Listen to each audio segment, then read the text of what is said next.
Ladies and gentlemen, meet the 2017 Buick LaCrosse. No, not this white one. That's the 2016 model, but this red one.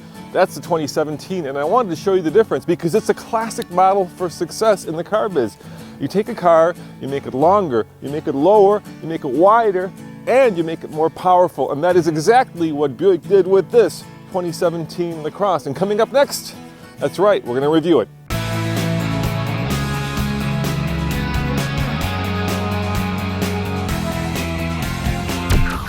Now, under the hood of the 2017 model is also a 3.6 liter GM V6, but it's different. It puts out more power, puts out more torque, 268. It's also paired to a new 8-speed automatic transmission, and get this, for the first time, paddle shifters on a Buick.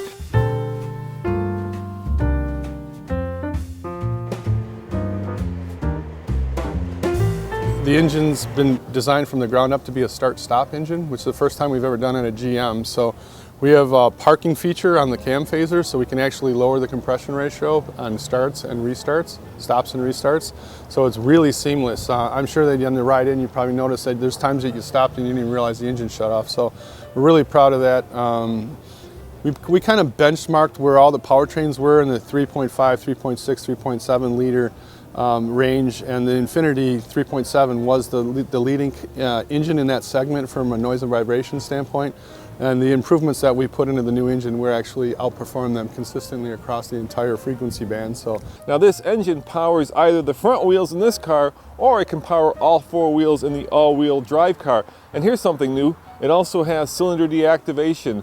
The second and fifth cylinders can deactivate to give you better fuel economy for a combined 25 mpg for this front-wheel drive model. Oh yeah, the all-wheel drive, that gets 23 mpg because it weighs about 200 pounds more.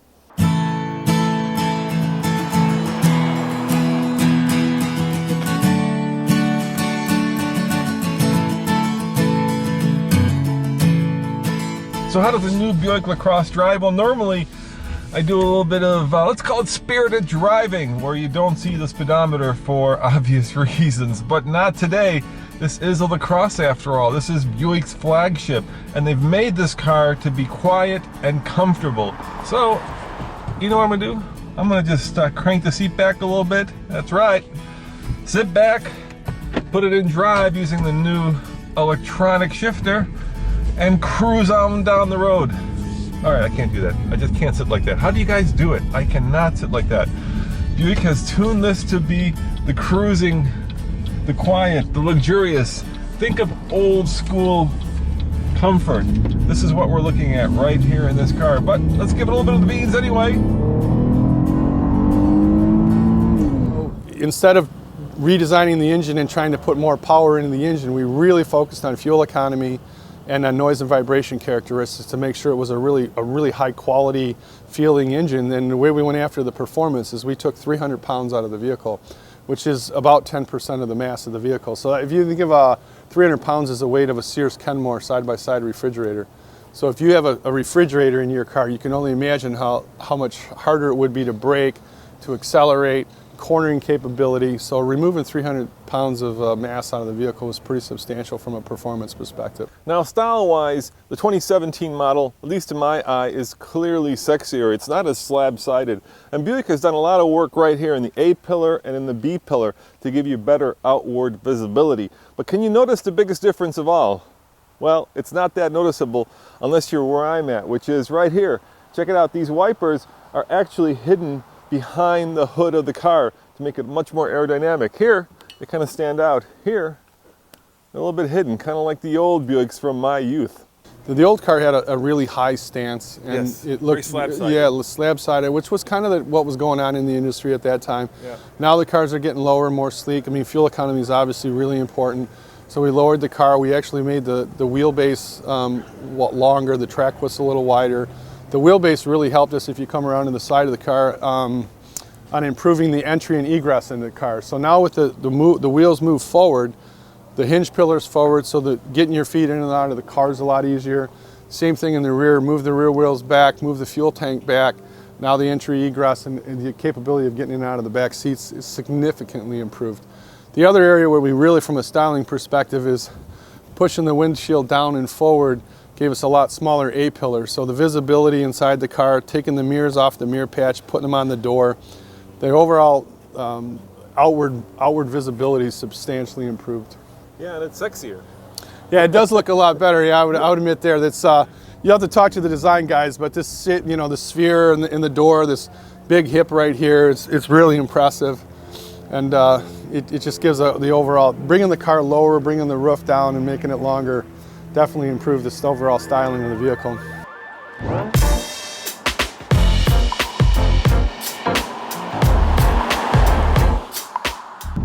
Built in America, well, I should say assembled in America, but it's also built for China. This is one of the better selling Buicks in China. So Buick had a tall mission. They had to build and design a car that would work in China and in America. And in China, people are driven in these cars, so they prefer big back seats and smaller displacement engine. So in China, you can get this with a 1.5 liter turbo. Here in America, 3.6 liter V6 is all you get. And speaking of the back seat, here I am. Look at that. Look at all this legroom I have. I'm sitting behind myself, and I have enough knee room, I have enough butt room, I have enough shoulder room, I even have enough headroom. This car is significantly bigger than the outgoing model, and it shows, especially back here. The Chinese are going to love it.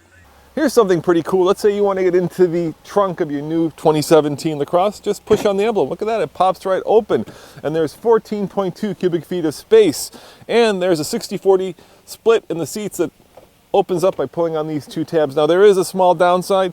Kind of the sexy swooping nature of this trunk makes this opening rather small. So there's a lot of space, but a rather small opening. Overall, I really like this car. Like I said, it's exquisitely quiet, and sometimes road noise isn't about how loud or how quiet a car is, but how tired you are after a long journey. Here's an example of one of the things they've done. The wipers, when they go to the left side, they actually slow down, because when they come back, you don't want that slapping noise. So you don't want that flap, flap, flap. And Buick found out during a rainy day test drive of this car that there was a lot of wiper noise. And the reason they found that out was not because the wiper motors were not quiet, but because the car had been so much more quietly tuned that you could actually hear that slapping of the wiper as it washed away the rain. One of the things that the engineers really worked hard on the interior of this car is to make it much more quiet, much more, well, luxurious. So let's start it up and let's see if you can hear the engine. Of course, you can hear the chime, but can you hear the engine? It's under there, but it's very muted.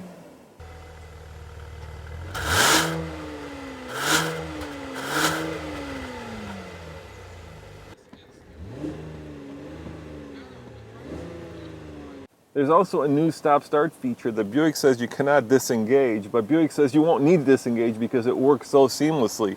And there's a very elegant interior. Lots of leather, lots of fine materials. Everywhere you look, things look premium.